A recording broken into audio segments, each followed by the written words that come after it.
Você já teve a sensação de que alguém estava triste só de ouvir ela falar alguma coisa?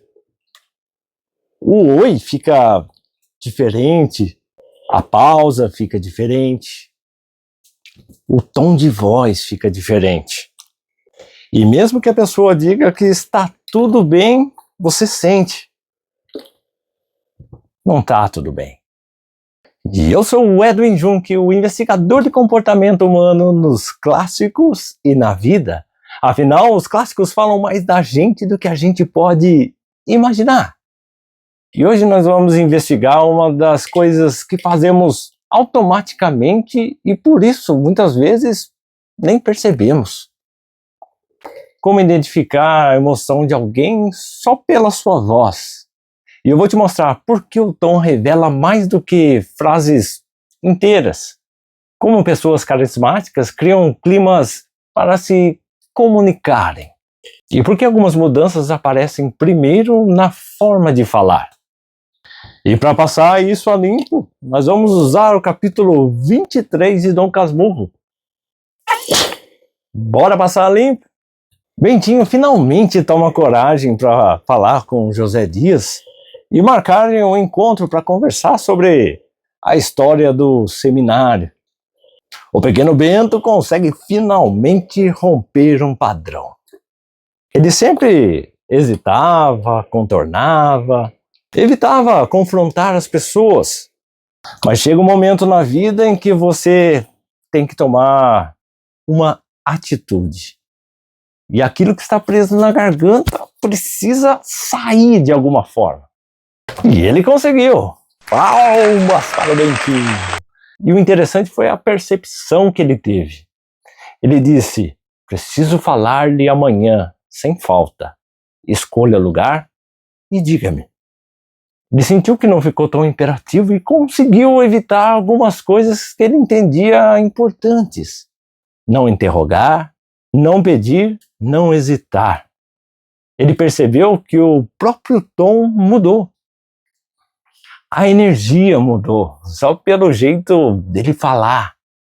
A voz é uma das primeiras coisas que a emoção altera. E isso acontece na vida da gente também, não só do Bentinho.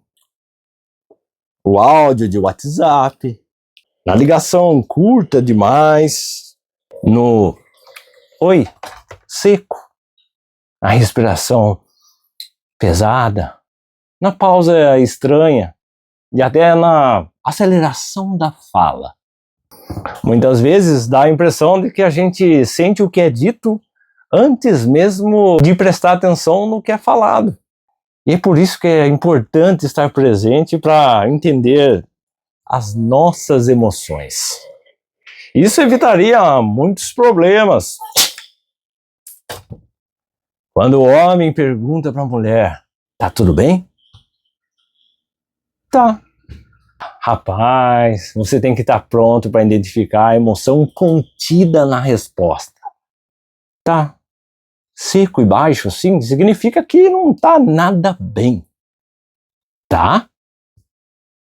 Aí lascou. Ela quer começar uma DR sem dúvida nenhuma. Ah, tá tudo bem, meu amor. Se vier com aquela maciez de quem tá feliz, é um ótimo sinal. Aproveite para observar também a expressão facial. A voz e a expressão facial costumam andar juntas. Porque ninguém escuta apenas palavras. A gente sente como é dito. E agora eu quero testar você rapidinho. Eu vou falar a mesma frase com emoções diferentes. E você comenta aqui embaixo a ordem que essas emoções apareceram. A frase é, ah, tudo bem. A número 2, tá tudo bem.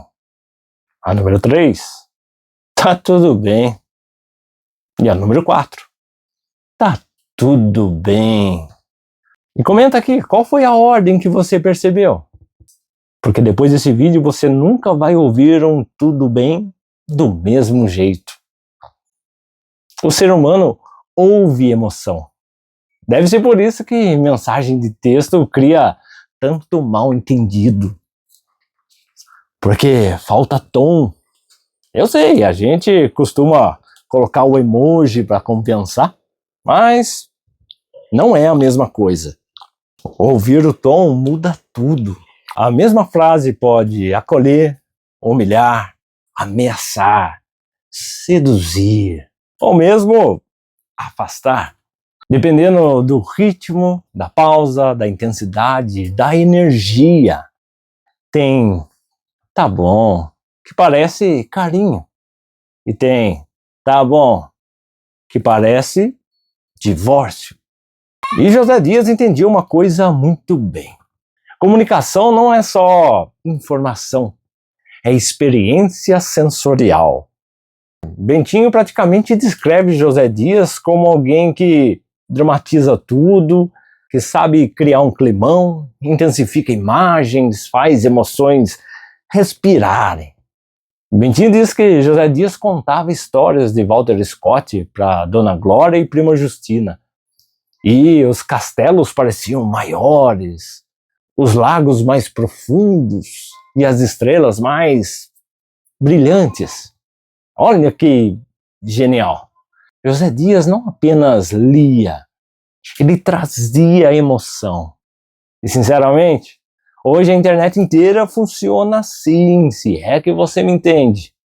Os grandes podcasters, pregadores, storytellings, apresentadores e influenciadores não usam apenas palavras, usam um clima emocional. Usam aquela musiquinha de fundo para dar o clima que eles pretendem.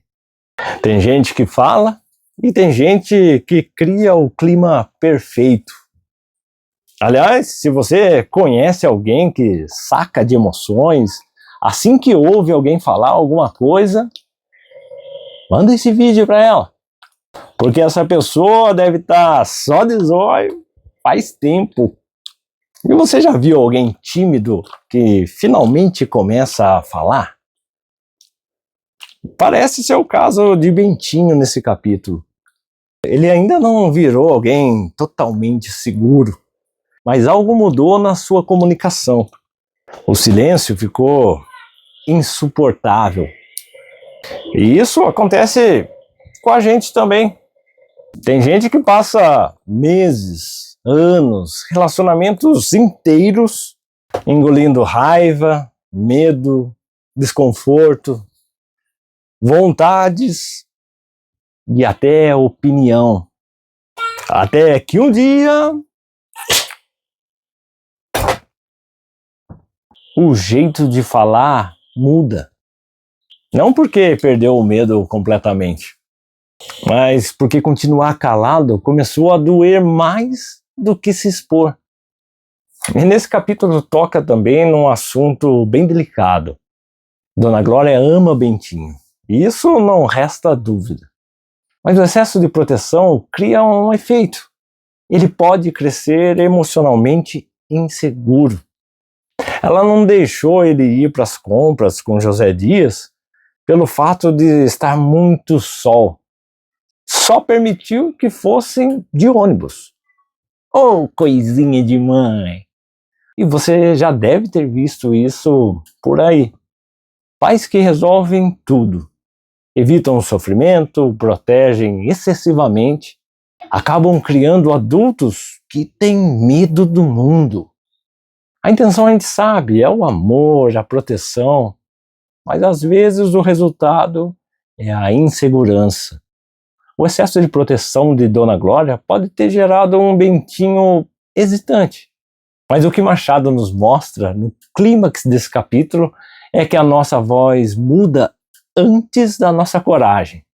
Muitas vezes, antes de tomarmos uma grande decisão na vida, os primeiros sinais de que estamos mudando por dentro vêm na voz. O tom fica mais firme, a postura muda, a nossa presença se altera, nos preparando para alcançar o que queremos. A nossa comunicação avisa o mundo que a gente cansou de ser inseguro. E é aí que você pode ouvir alguém dizer: você tá diferente hoje? mesmo que você ainda não tenha percebido. As pessoas podem até não saber explicar o que mudou, mas elas sentem a mudança. E eu quero saber uma coisa de você. Qual emoção a voz entrega mais fácil? A tristeza? A raiva? A ansiedade? Ou o entusiasmo? E se você gosta de passar a limpo o comportamento humano escondido nos clássicos, já se inscreve aqui no canal, porque aqui a gente não fala só de literatura, a gente fala sobre a gente. Tô só de zóio.